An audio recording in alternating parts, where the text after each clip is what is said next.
రాజ్యాన్ని పరిపాలించకుండా చదువుకున్న వాళ్ళంతా మౌనంగా ఉండి, ఒక్క రకంగా చెప్పాలంటే ఒక 30 ఏళ్ల నుంచి ఏ దశలో ఉన్నాయంటే మన ముఖాలన్నీ నిర్జీవమైన, రాజీ పడే, ఎన్ని మాటలన్నా మనకెందుకులే అని మీద ఊసినా తుడుచుకొని పోయి కేసులైతే మనకెందుకని ఒక నిర్జీవ, రాజీ పడే, తిట్టినా తన్నినా మీద ఊసినా రాజీ పడే బ్రతుకులు బతుకుతున్నారు మొత్తం మన ప్రజలంతా.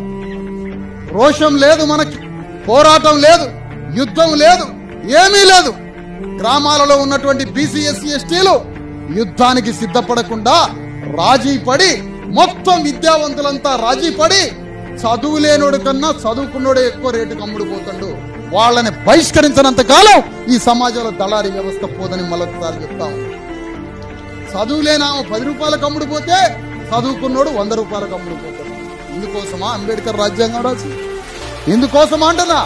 చదువుకున్నోడు 100 రూపాయలకు అమ్ముడుపోతాడు, చదువులేనామో 10 రూపాయలకు అమ్ముడుపోతాడు. ఇలాంటి అమ్ముడుపోయే రాజకీయంలో దళారీలు అయితే మనం రాజ్యాన్ని ఎప్పుడు పరిపాలించాలా? ఈ రాజ్యం ఎప్పుడు రావాలా మనకి? అందుకనే గ్రామాలలో ఎస్సీలు, ఎస్టీలు, బీసీలు, ముస్లింలు అందరం కలిసి ఒక్కటై రాజ్యాన్ని పరిపాలించాలా.